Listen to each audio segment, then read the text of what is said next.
nguvu ya toba.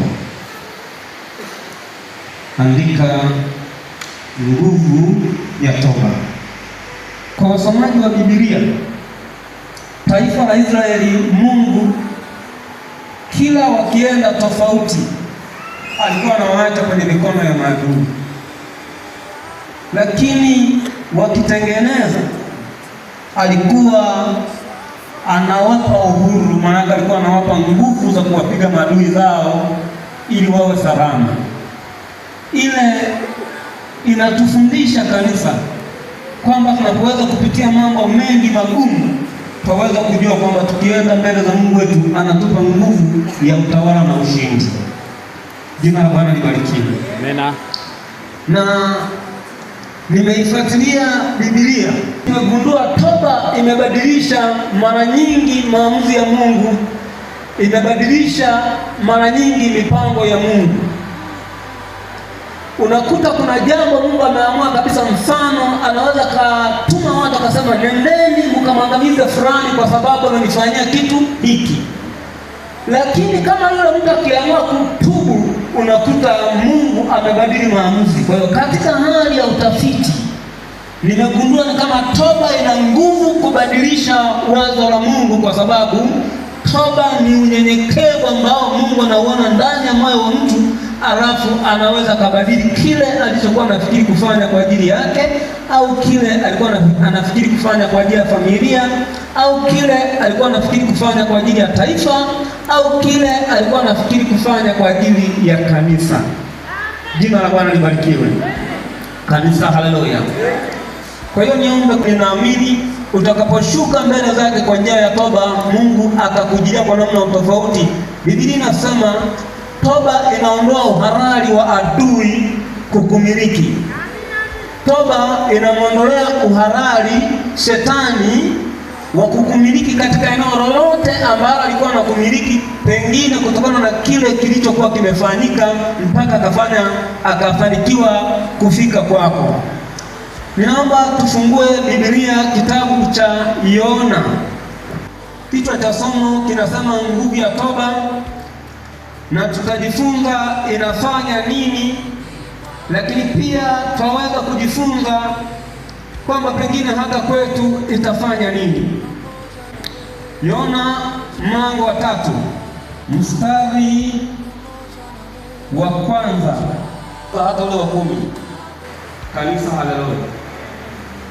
Eneo linaloanzia kusoma maandiko ni eneo linaloanza kwa kuelezea Mungu kwamba alianza kusema kwa mara ya pili, akimwambia Yona, nenda Ninawi ukapeleke habari hii ambayo mimi Mungu ninakutuma ukawaambie. Na Biblia inasema kulikuwa na vitu vingi sana alivyofanya Yona, ila vina kitu cha kujifunza kwamba kumbe Mungu akiamua kumsaidia mtu, hakuna kizuizi ambacho kinaweza kufanya asisaidie huyo mtu, kwa sababu kuna vitu vingi alifanya Yona, lakini havikuweza kugeuza lile wazo la Mungu. Ila sasa tunachotaka tujifunze, Biblia inasema huyu Yona baada ya kusikia hili neno kwa Mungu, akaambiwa kwamba uende ukaiambie Ninawi kwamba baada ya siku 40 utakuja kuiangamiza hiyo Ninawi. Biblia inasema Yona akaenda. Inasema ule mji ulikuwa mkubwa. Biblia inasema ulikuwa ni mwendo wa siku 3. Lakini Biblia inasema Yona akafika, akaanza kueleza kila ambacho ameambiwa na Mungu. Biblia inasema baada ya kuelezwa kuambia mji, inasema watu wa Ninawi, sijajua sisi, inasema watu wa Ninawi walimwamini Mungu. Waliamini kile kitu anasema Yona. Jina la Bwana libarikiwe. Waliamini kile kitu anasema Yona, kwamba hiki kitu ambacho Yona anasema Bwana amemtuma tukifanyie kazi. Biblia inasema wakaanza kutengeneza utaratibu wa kuamua kutengeneza kutubu. Imeunganisha pale maelezo Kama unafuatilia vizuri, inasema Yona alianza kuhubiri katika Ninawi. Alipoendelea kuhubiri, wale watu waliamini lile neno, wakaamua kwamba wafanye toba, kuomba msamaha mbele za Mungu, ili kusudi kila anachosema Mungu kisitokee. Bali ikamfikia mfalme.